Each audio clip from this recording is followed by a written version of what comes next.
And you're live. Good evening, everyone. I am Sharindria Robinson, and this is Marcus Robinson. and we want to welcome you to another episode of Faith, Family, and Finance. This is a holiday edition, so we are here in the beautiful Myrtle Beach or Surfside Beach, because that's South Carolina. And like many of you, we're still celebrating the Thanksgiving holidays with family. So I have my mommy here, who's usually watching from home, but is here now with us doing this live broadcast.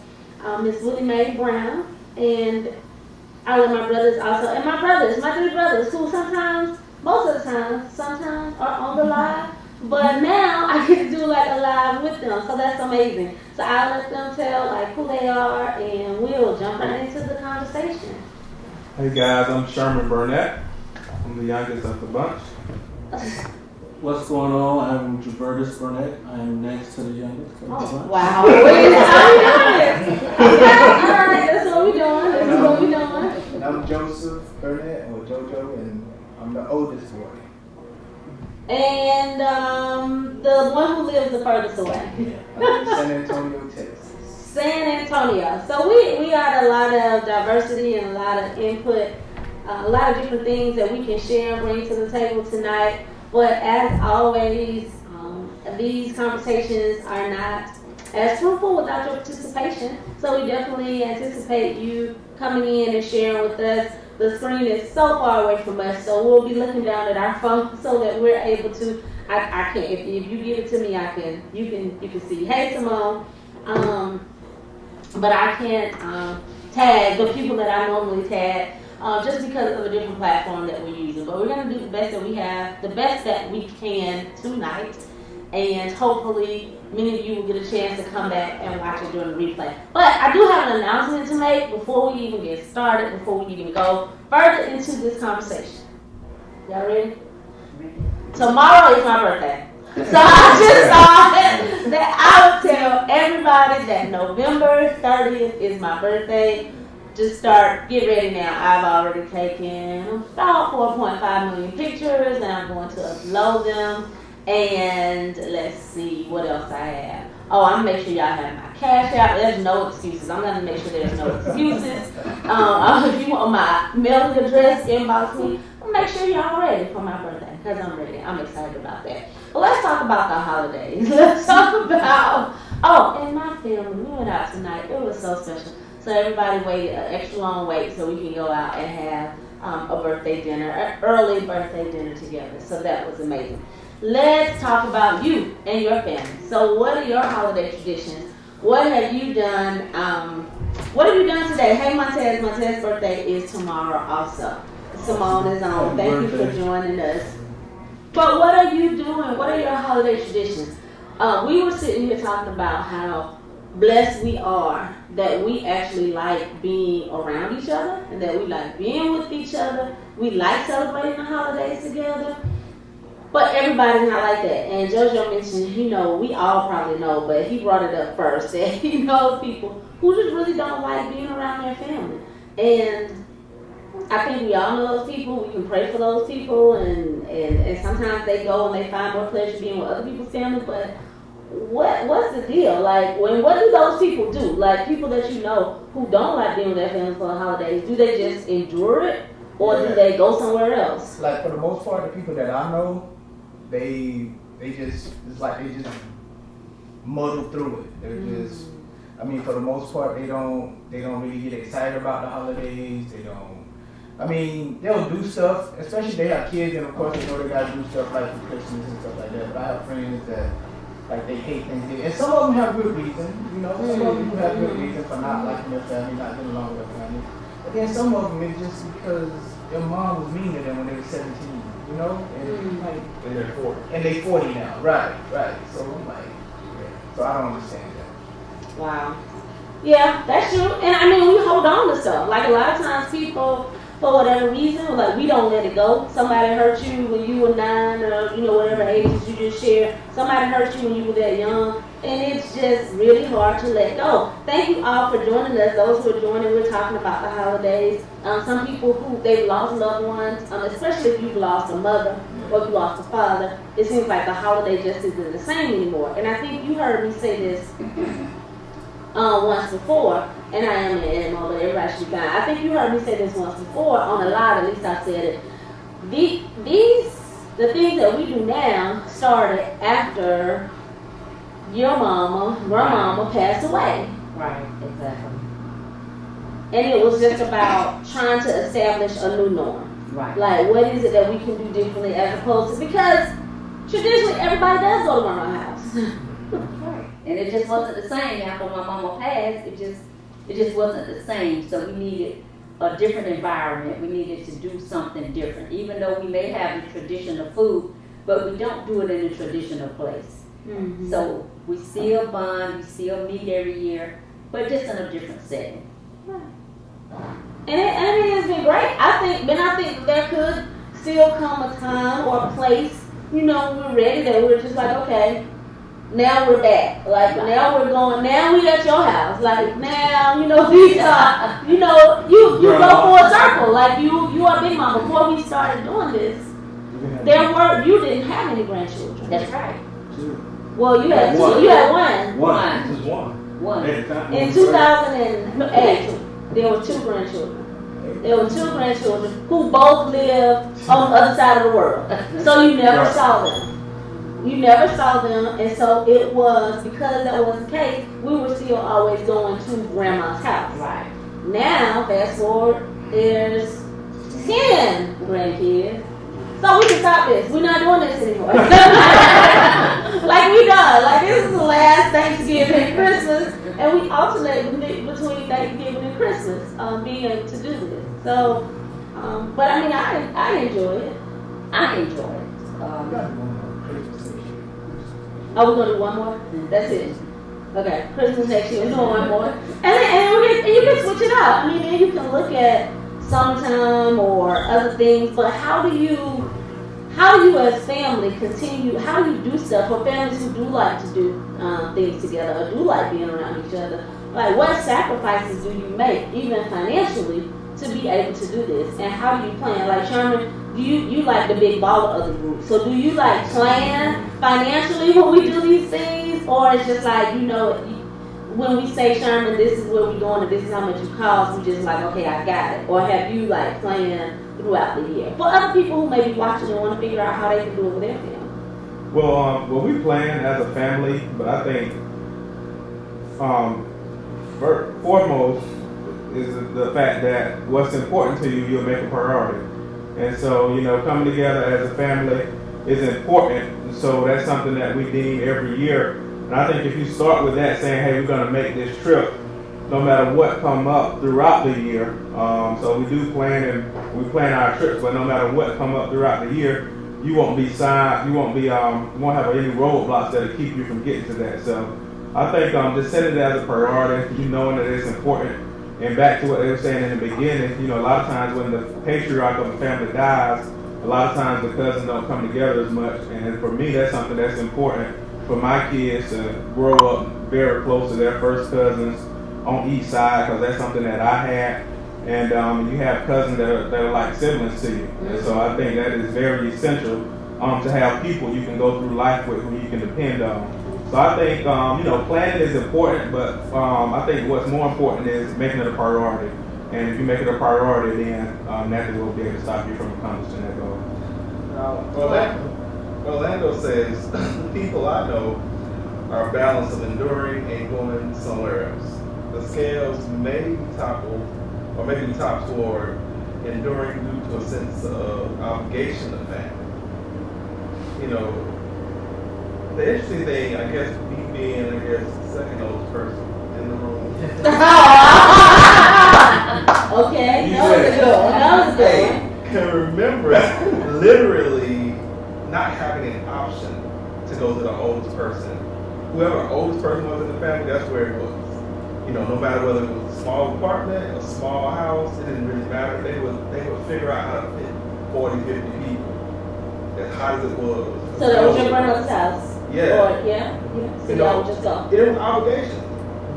But in that, you learned a sense of family, and you got a sense of wisdom on how to apply wisdom, because there were so many older people around You know, and so I'm very grateful now, looking back at it, that we had to go and speak to those older people, even when it was uncomfortable, even when you didn't have anything to say.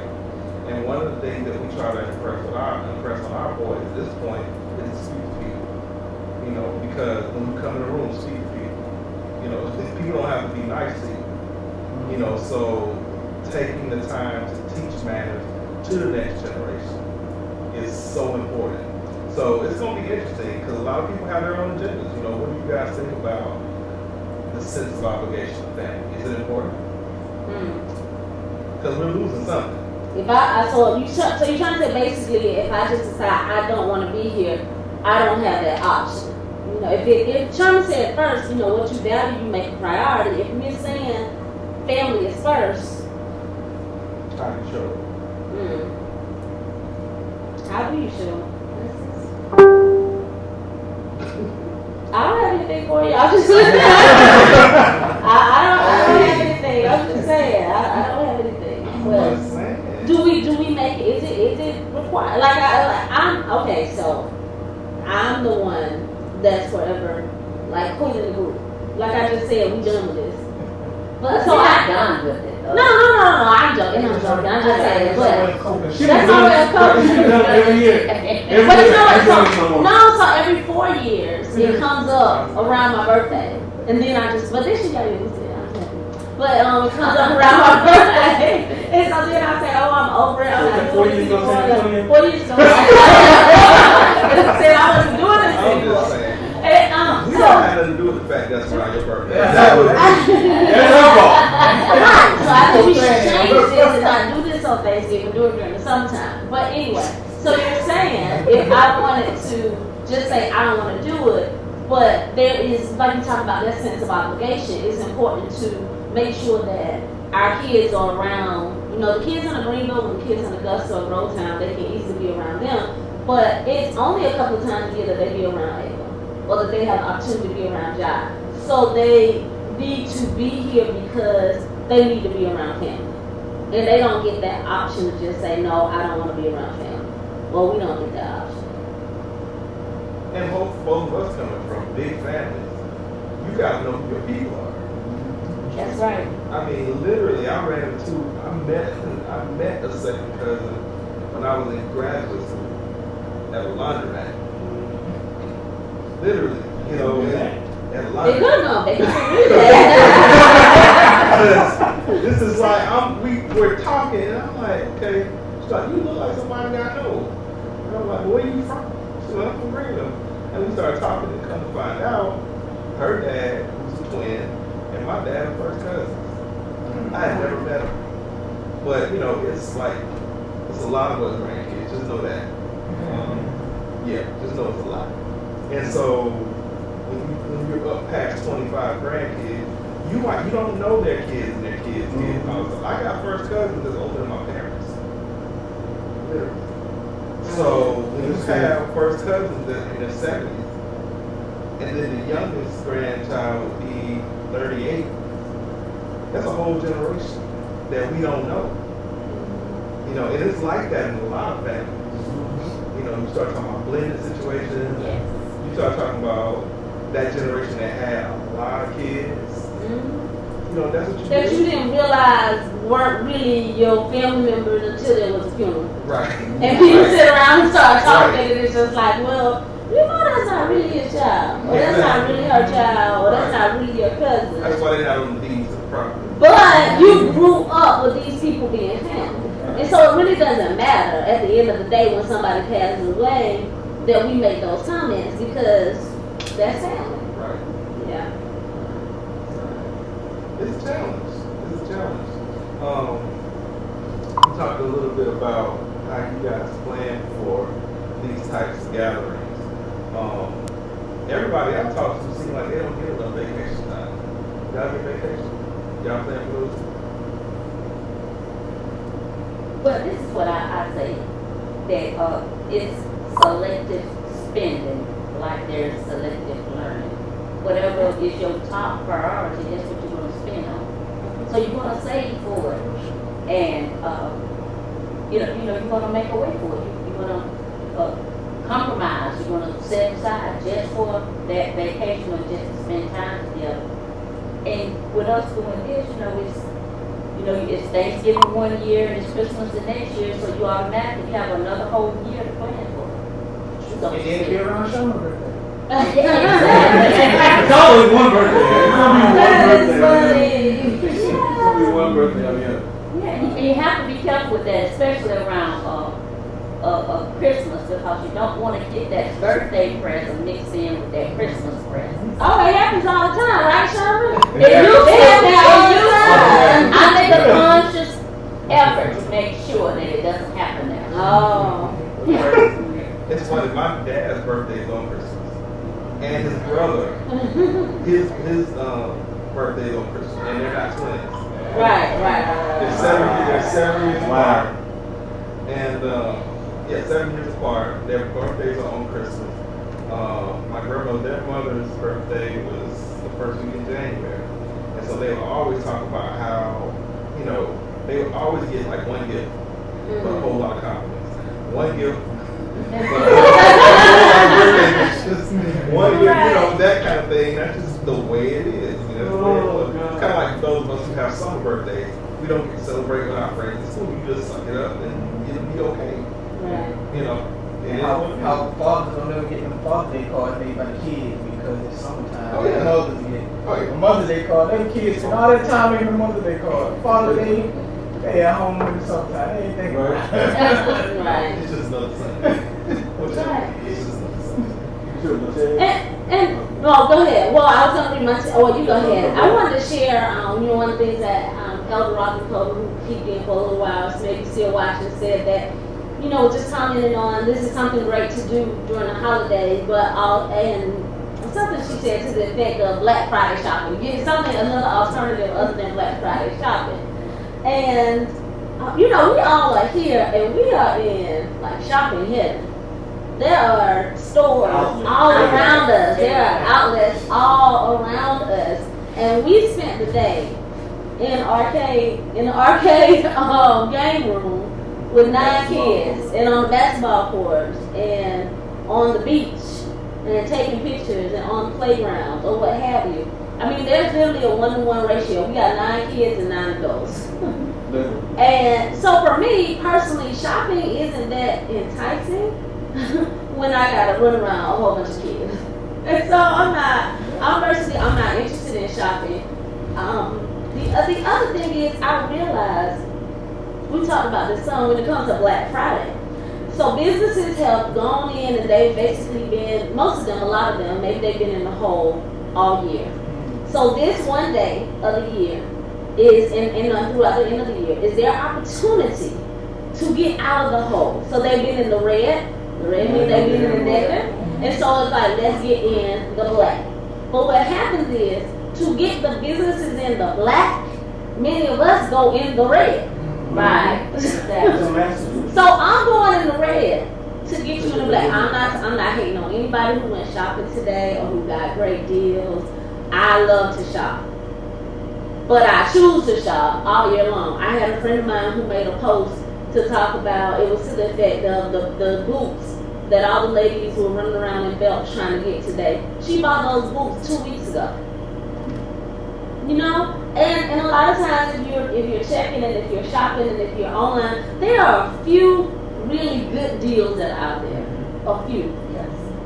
But by and large, probably not. Like, I need a new printer for my home. I was online today just looking to see who had printers at a price that I want to pay for and that's comparable to the one that broke. That's all I need. I want a whole lot of stuff, but I'm not about to buy it. I'm focusing on what it is that I need. Why didn't y'all go shopping today?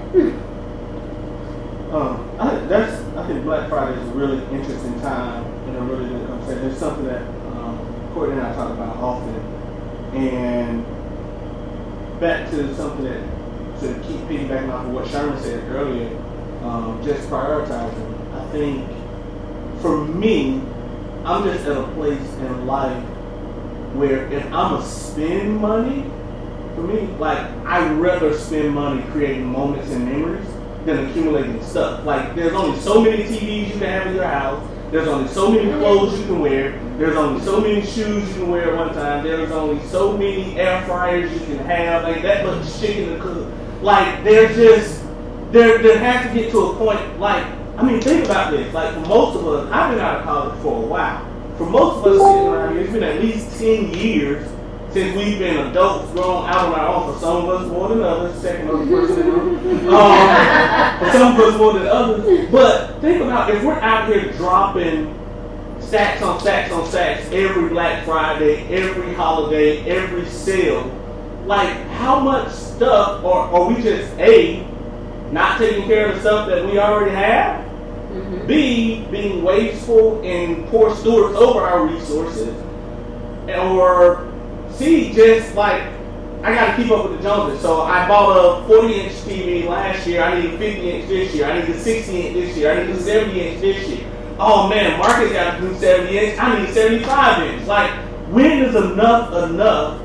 And for us, it's been just a matter of like you said earlier, looking at those things that we need and buying those things. Like, you know, my wife and I had a great debate about TVs in the house.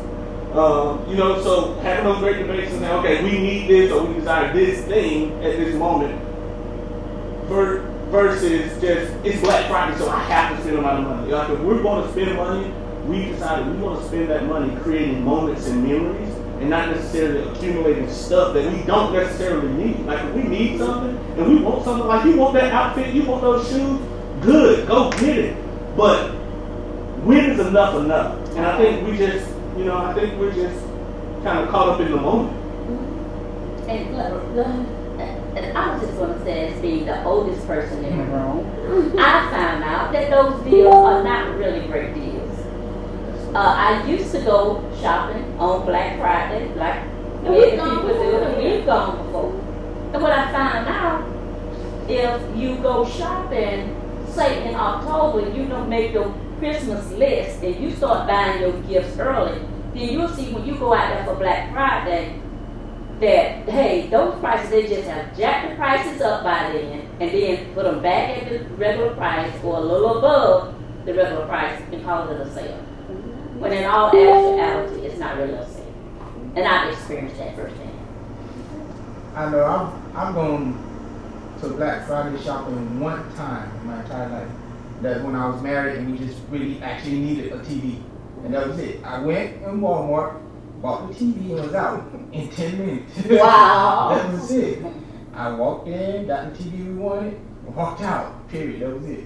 But as far as this Black Friday and not shopping, for me, it's more along the lines of, at this stage of my life, I'm more focused on building wealth. Because all of my family members, they're always talking about, as y'all can see with this live, they're always talking about finances and, so for me, it's like, okay, I want to build wealth. I want to do something.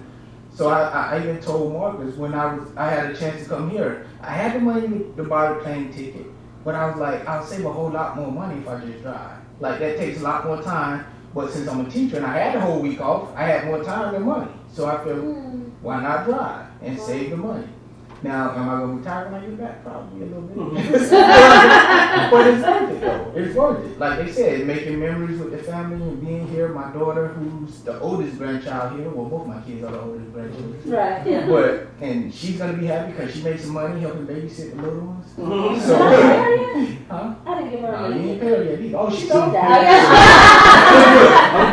she know. JB is good. That's right. But for me, it's just more about long-term thinking, and like I'd rather spend money trying to save money to buy my next property or my first property, right, to be able to get some income coming in from that. Or we even talking about investing together as a family and stuff like that. I'd rather save the money to do that rather than go out and buy another TV or new shoe or something.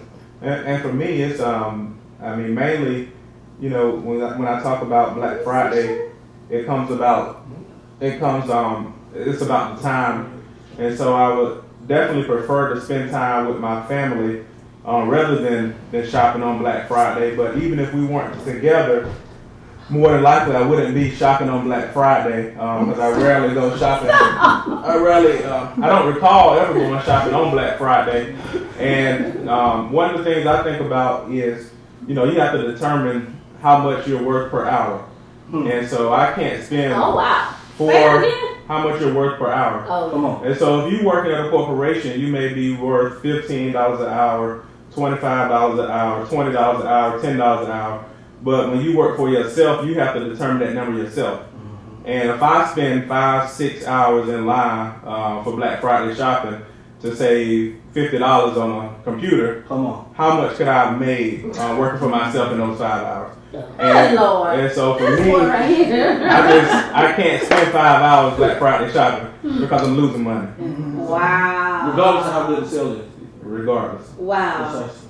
Okay. Can you imagine at this point, just having this conversation, can you imagine being in line at 4 o'clock in the morning, Wow. waiting on a TV, No.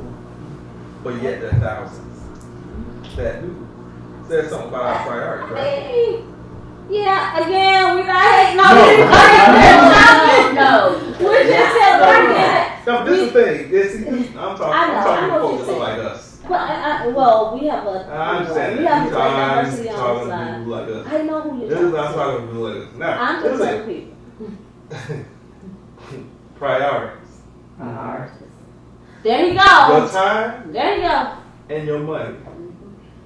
If you track them, it's going to tell you what your priorities are. Mm-hmm. Despite what you Yes. say.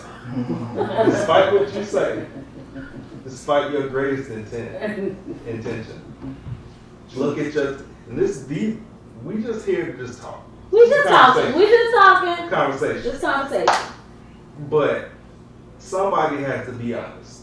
Okay. Mm-hmm. And right now, our community, I don't think we're having the most honest conversations these days. Mm-hmm. The reality is our community they're in a situation. I don't want to say look like trash. Mm-hmm. But I ain't gonna say that. we are net, if you look at our statistics, we show up in the negative column for our stuff. That's right. And if we look at where we spend our time Mm-hmm. and where we spend our money, that's going to say something about our priorities and what we value. That's it. And at the end of the day, we got to have these conversations in our families like this so that we'll ultimately be better. Because if we don't change something, we all got kids in this room, grandkids. What does it look like 20 years from now? What kind of conversations will they have? Because the reality is, if we would have had these conversations when we were their age, Come on. No. how further, would we be? Mm-hmm. And so we can't be afraid to have conversations that make us uncomfortable. And unfortunately, because we've not had a lot, it's still some mystique. And when it comes down to talking about finances, we still shy away from that. As if it's going to somehow or another we got to talk about it. It's one of those things, if we're going to build wealth, the first thing you got to do is change your language. That's it. Exactly. That's it. We got to change our language. To that changing your language point, I know something that I know everybody here has heard me say all the time. Like, we have to get to the point to where we're intentionally choosing legacy over lifestyle. Wow. And Black Friday, I think, is the epitome of that. Again, not harping on that, but if you got an opportunity to choose, am I going to take this $1,000 that I'm about to spend on Black Friday and create this desired lifestyle that I want? Or am I going to take this $1,000 and start building the legacy that I want? And the reality is, somebody has to be the first. Somebody has. I've heard you and Sharinja say this before in some of your lives. If you didn't come from a wealthy family should come from you. Right. And I think the struggle with that is right there in the middle of not coming from a wealthy family and a wealthy family coming from you is the decision or the question internally of how do I enjoy the wealth?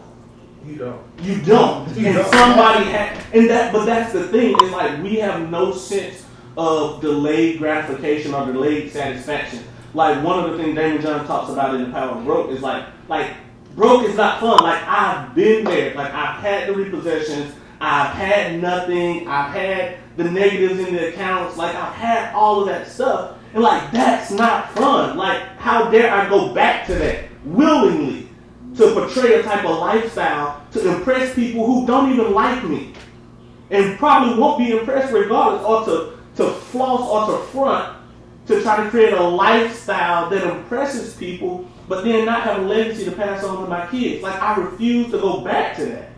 And we have to really make exact, like, I honestly do not care. And I say it all the time, sometimes to my wife's frustration, but I honestly do not care I don't care one iota about living in the 10,000 square foot house, driving the newest luxury car. Like, I do not care. I want, when I'm dead and gone, I want my kids to know that they have a firm foundation and that a legacy has been put in place for their children to enjoy. Yeah. So they themselves can work to prepare for their grandchildren. So that's what love looks like. That's it. That's it. And so we have to, somebody got to be the first. Like, somebody got to make that decision and say, hey, if I don't eat the fruit off this tree, I'm still going to plant the tree. If I don't ever sit under the shade, I'm still going to make sure that the shade is given off so my grandkids have shade. Somebody got to be able to do that. Like, and I think he is really preaching I'm sorry. Like, I know what it's like. Like, I grew up in it. I lived it. I experienced it. Everybody sitting around, I made horrible decisions in my personal life. Like, I've experienced it. I've eaten that fruit, and it's not good, and I'm not going back to it. And so the passion is not to necessarily be preaching at you guys. I'm sorry. I didn't mean to preach at y'all. But it's one of those things to where we have to get to the place to where enough is enough, and to where we truly, truly care about those who are coming behind us. And if we got to go through blazing the trail, like, I'm at the point right now to where those who say they're with me and those who say they're on this path and on this journey with me, like, I'm almost like Harriet standing with the shotgun. Like, we're going forward or you're going to die right here, but we're not going back to wastefulness. We're not going back to being poor stewards. We're not going back to any of those things. We're either going to move forward and really build a legacy, or you dying right here, because you can't hinder this movement. You can't hinder the transformation that's taking place in our families, and our destinies are tied together. Wow. Y'all, I wish y'all could see the like, I'm sitting close to him, so I could like see the tear like welling up in his eyes. He's really, really, really passionate about this thing. But you said something that kind of stuck out like a sore thumb to me.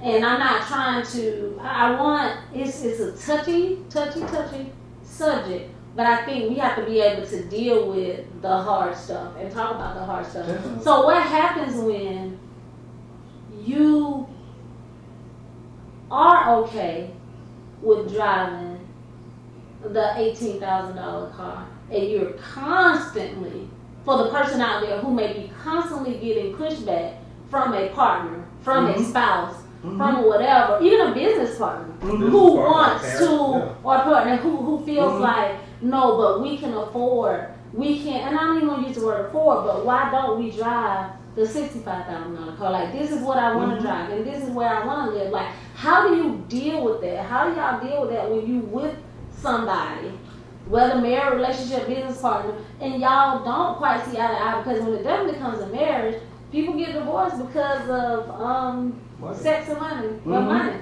So how do you deal with that? If anybody can. No, I'll start. So that's a great question. So one of the things, professionally, I deal with it on both ends, and it's not. And the thing I think that we have to embrace first is that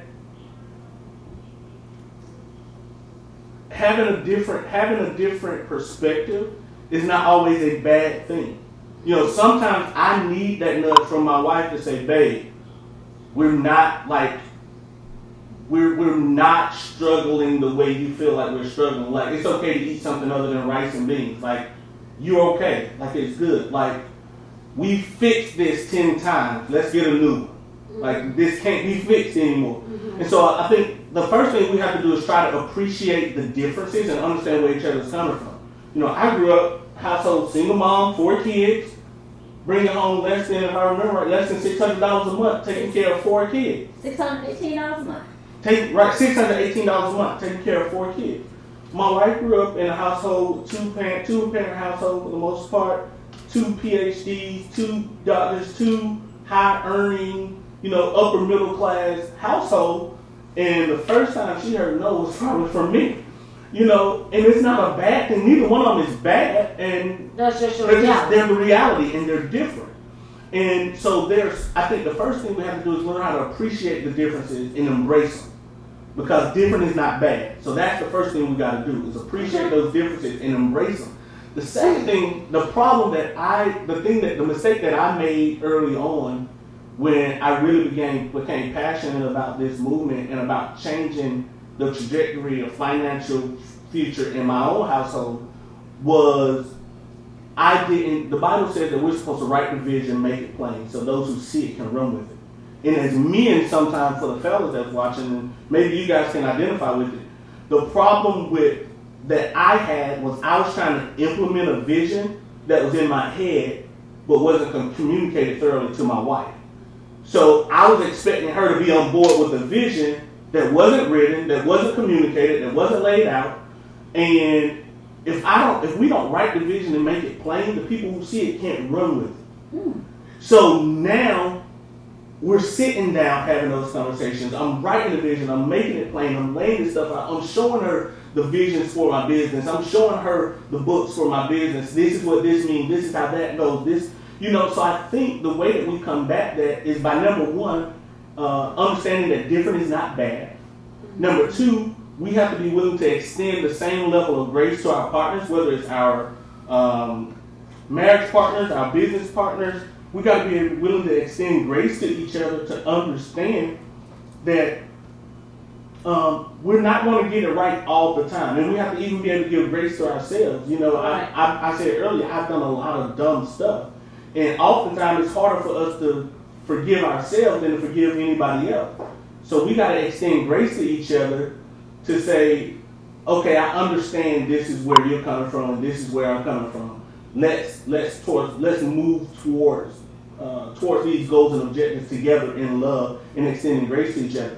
And then the last thing, I think that's probably been the most important thing for us that I am not the best at always, and I'm still working on it, is giving each other permission to be 100% open and transparent with each other without being offended. And so that's good. That's good. Give each other You permission. gotta go back and watch it too. Wait, number 1, number 2, number 3. Okay, go ahead. Yeah, just being able to be completely open and transparent. Like I give my wife, I try to, and she'll tell you if she was out here that I'm not good at it. I'm not as good at it as I want to be. But I try to give her a friend and say, look, dude, this is making me feel some kind of way. Like at least, like she wanted to buy a new house, and I'm like, this one is okay. Like we're not, And the company was like, okay, well at least let's get the floors done. Let's get this done. Like that's, So I had to be willing, like, okay, yeah, you know what? Let's do this. Let's do what we need to do to make this house a home and extend the time in this house before we start looking at another house. But I had to give her the grace to say, dude, like you killing me. Like let me do something. If you don't want to buy a new house, let me fix the floors. Let me get new blinds. Let me do something that I need to do because this is important, and it's not just me. And so we have to be willing to do those things for each other and understand finally that we're at the end of the day we're all on the same team. We're all on the same team. Okay. That we're really, really fighting together. Are you close? I'm done. Those 4 points. If you can get it, go back and watch it. I was gonna do a quick recap, but I would need to type all over. The main thing, y'all, we gotta make sure we on the same page with these partners. No, I mean it's not gonna always be easy. No, right. Get in there. Go ahead, Sean. I just got 1 point. But no, those were really, really great points for real, and I was really listening. But for me, there has to be a target, and so what I mean by that is, it's not a no. It's just these things need to happen before we can say yes. And so if we want, and I do this for myself as well. If we want a new house, okay, that's no problem. We just need this amount in I savings. told y'all. Like right now, I need a new computer for my business, but I was like, okay, I've got to make this much before I'm gonna buy myself a new computer. And so it's all about leading with profit and not just going and going in debt to create a business that's appealing to the eye when you're struggling with cash flow.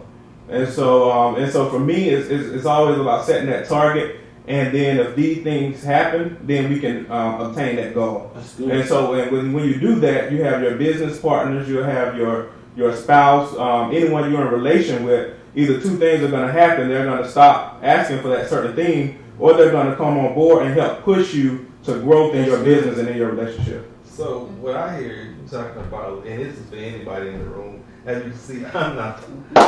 Joe, we ain't no preacher. You can tell the preachers are. Yeah. So what I hear though is leadership and profit. Can any one of y'all speak to either one of those terms? Because in order to go forward and move us forward as a family, as a community, we got to look at both of them things: leadership and profit. Well, let me read. I'm gonna let you answer. Okay, go ahead. I was gonna read Martez's comment, but go ahead. I'm just gonna compromise on, make a compliment on what both of them say. In other words, especially if you're married and you just gonna have to agree. How can you walk together unless you agree? And I think that comes from Amos 3:3. You have to agree in order to walk together. So, that's what I would just say. So to the couples out there, just make sure you communicate with each other and make sure you agree, and then you can walk together. And that's what Martez is saying. In a relationship, we have to be balanced. We both can't be spenders, but we have to be savers. God wants us to prosper in every way. We are to live in an abundance. We are to leave an inheritance, but we're also to live in abundance. But I often, and I agree with you, what I'm finding is in order for us to leave an inheritance or live in abundance, like the things that we're doing now, our lifestyle is compromising all that. And it's not allowing us to do either. What we see is it looks like we're living in abundance. It looks like, because we all embrace the mantra of fake it till you make it. And we look like we got it going on the outside. When we don't, and money is not, and this is not all about money, but money has a lot to do with it. A lot of people who shop, they're emotional shoppers. They're sad. They're depressed. Or we are emotional eaters. We're sad and we're depressed and we do these things. But we, going back to the family piece, we don't like being around our family. And I don't know if we answered your question, so we'll get back to it. But we don't like being around. Mama answered part of it. Being around them. Someone talked about when you were saying, if this thing is about family and it's about us getting to know each other and being together, I think it was Simone who mentioned something similar to this. But what about my mental health? Like, what if just being around my family puts me in such a stressful and depressed place? Why do I keep allowing myself to enter toxic environments? Yeah, I got something, but please answer that. How do I keep allowing myself? Oh gosh, here we go. The Marcus Robinson answer. But how do I?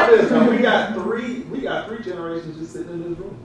We got millennials, got Generation X, we got baby boomers. Okay. All of us can speak to that from our perspective, right?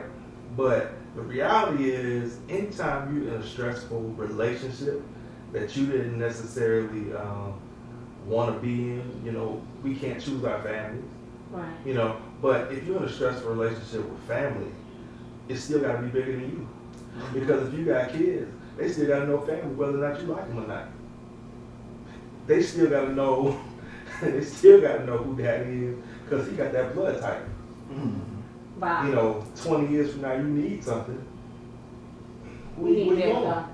So you can't burn every bridge just because you got an issue. What we got to start focusing on is resolution. That's it. We're going to always have issues.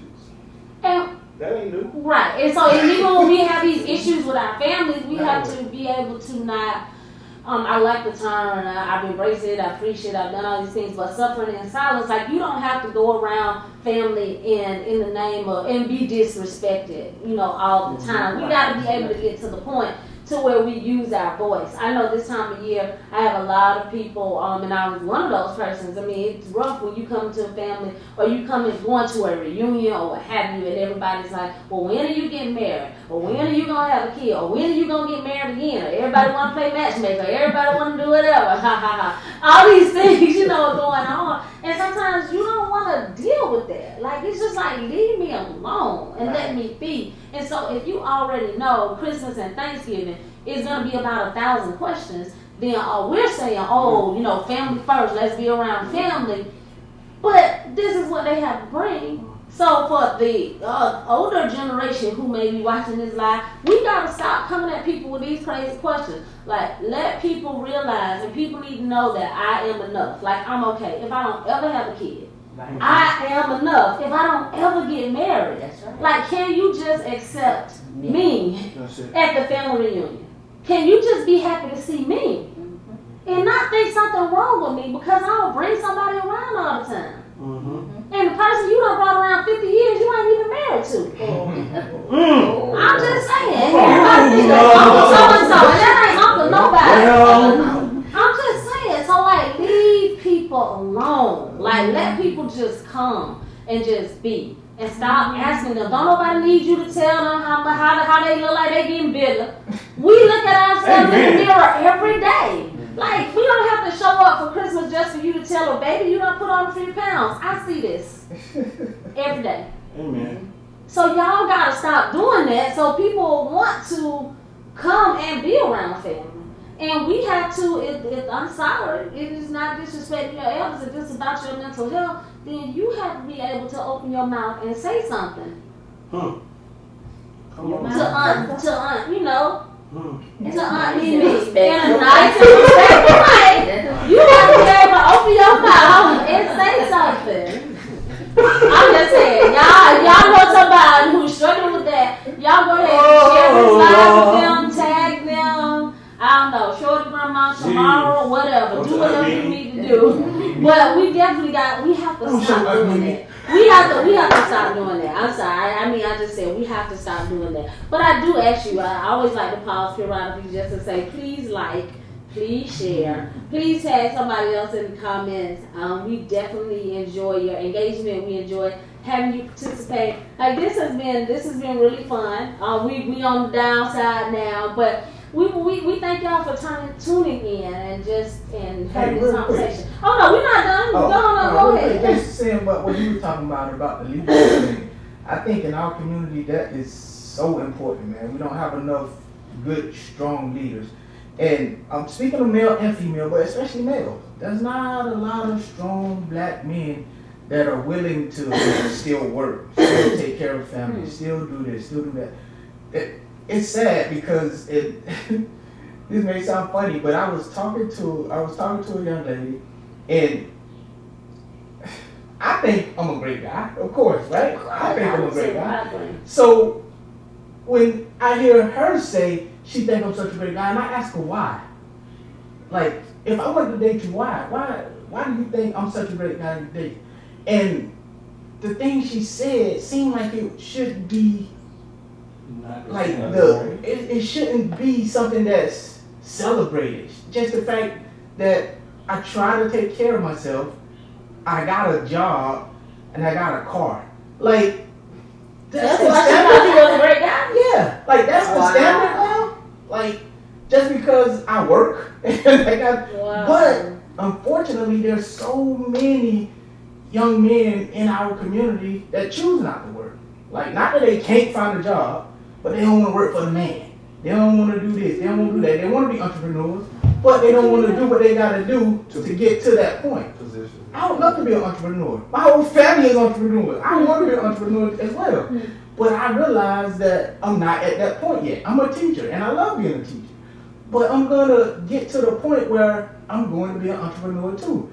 But you can't just decide I'm not going to work for nobody else. Teaching. Yeah. Working for the man. I ain't going to work for the man. I'm going to wait and, like, I don't know. I mean, to me, I just think that that's a big, big problem in our community, especially where I work and I see it.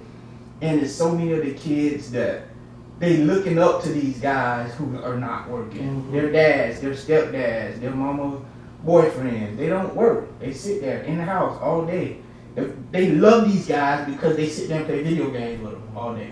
They're playing Fortnite together all day. They're playing NBA 2K together all day. So they don't know what manhood looks like. So in their eyes, that is manhood. In their eyes, that's manhood. It's like, and don't get me wrong, I don't profess to be the greatest guy in the world, but I've never been afraid to work. Right. And there's a lot of people who just like, that's all you need. You don't even have to give no long speeches. A lot of times you just lead by example. Mhm. If y'all 3 boys that y'all have, if one has never tried to speak anything into them, never tried to do anything, if they just see the fact that my daddy gets up every day, go to work, take care of home, we always got food on the table. Like, that stuff means a lot to the kids, a lot to young kids. And when you got them there, and you just sitting there not doing anything with them, not interacting with them, they don't see that you're taking care of home, they don't see that you're doing anything of value, and that's what they're gonna do. So I think leadership is a big, big problem in our community. I don't know how to fix it. I wish I knew how to fix it. I wish I lived closer to you guys so we could try to fix it together. Right. But Fix that. especially living so far away. There you go. Right. But Right. anyway, okay, I'm starting to sound like the bird. Stop. Preach on. Go ahead. Wow, this is good, y'all. So we'll go around. We'll do some closing comments, y'all. Thank y'all. Thank you so much for tuning in. Y'all have tuned in. Y'all have been engaged. Please continue to give your comments. If we didn't highlight a comment or a question or something that you said, we will definitely make sure we go back and we will definitely bring that up. We love we love your comments, and Bill is definitely weighing in on all that the JoJo just said. But as What'd we she say? Oh, he said, what did she say? Okay, she said, you're right. Standards have dropped. Men are willing to watch a woman work and take her money and not even help around the house if they are going to stay home. Yeah, if you're going to stay home, I mean, cook my food, wash the I keep clothes, telling do Courtney all when she those makes a things. multi-million, whatever she want to do, I'll stay You home. do it, okay. Cook. So we're gonna definitely we're gonna close out. You know, I'm grateful. I'm grateful on this day after Thanksgiving to be. Is it the day after Thanksgiving? No, I'm joking. I'm grateful. I'm joking. I just want to see if y'all are still awake on this day after Thanksgiving to just be surrounded by family, to be surrounded by family that I love, that I choose to be here. I choose to be around my family, and to be able to do the kind of stuff that we do. Again, it's a sacrifice, but we plan, we prioritize.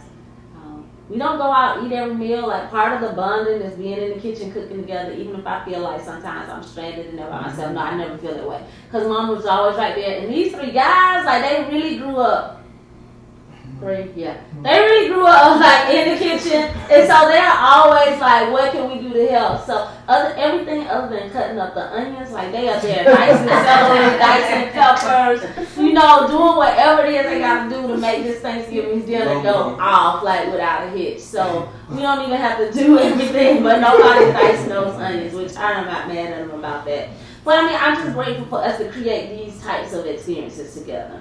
I mean, it is a blessing. And as Sherman said, our cousins, we grew up around first cousins who felt like siblings. You grew up around first cousins who felt like your siblings. Everybody always thought you, Damon, Miles, and Corey, you know, all 4 of y'all were siblings, not just 2.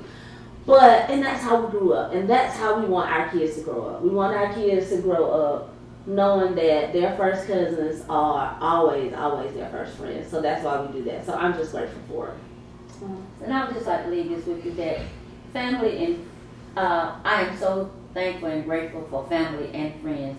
And so you be the one to make that conscious effort, to make that change, to break that generational curse, to say, I am going to be the one to bring our family together. And if it's already together, I'm going to be the one to make sure it stays together and we grow even closer. So I just challenge you to do that from this day forward. Yeah, you next. I've said enough. Yes, I love this. I love my family. my family knows, and I'll say it again so all of y'all know. I just can't wait for the day that we got 20, 25, 30 acres. And we're all there in the same place, same area, building legacies together. So I'm still waiting on that day and trying to move towards it and make it happen. So. Well, y'all buy me and Sherman, we'll share the commission. Right on. We got you. Legal property. We got you. I've been saying this forever. Like, he wants us all to live in the same area. I don't really know if I can do that. Like, We can do it. I don't know if I can do it. That's another line That's for another line for day. another day. I have the vision written. I haven't shared it with them yet. So I'm writing the vision, make it plain. I get a heart all who palpitation see when I think about being around each other that much. Just for holidays. But I love it. I love it. I don't know the stats, but I would say probably 80% of people go to work every day with people they don't like. But you go to that job because they have something that you value. Wow. Just want you to get it in your spirit that your family is a value. And so they have this value in your family. So you don't have to like your family, but spend time with your family, make your family a priority, and make sure you prioritize your time. If you can sit in the Popeye's chicken line for an hour, you can read a book.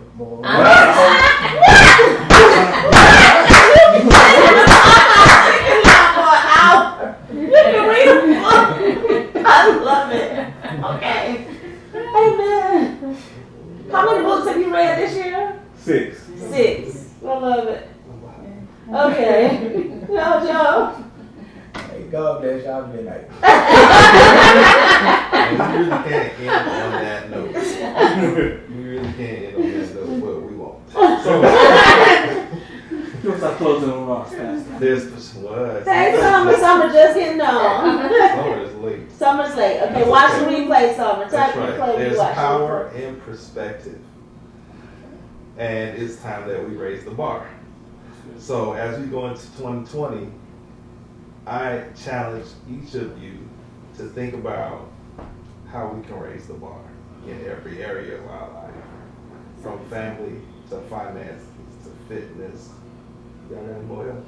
Faith. Y'all like how you put that fitness in there? Because I've been telling you, we talk faith, family, finance, but we got to throw that fitness in there. So y'all, 2020 might be faith, family, finance, and fitness, right, honey? Starting in January, a little bit. Yeah, it's going to be painful for him. We're not all strong in the same areas. Where you might be strong in finance, you might be weak in fitness. Praise the Lord. That's all right. We're going to get there in Jesus' name.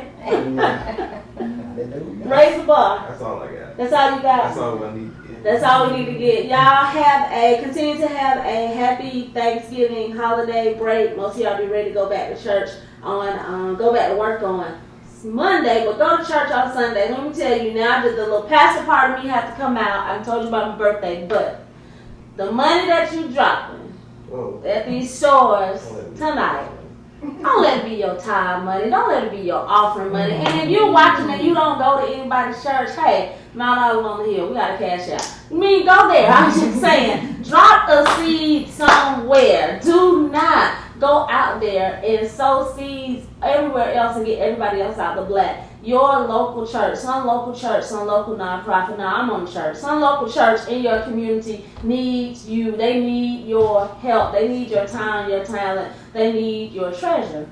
Go ahead. Go on their website. Drop in on Sunday. Put something in the mail. Give something. Don't just go out here and spend all these money. So, where you want to go? That's it. Thank you for watching another episode of Faith, Family, and Finance. Y'all be blessed.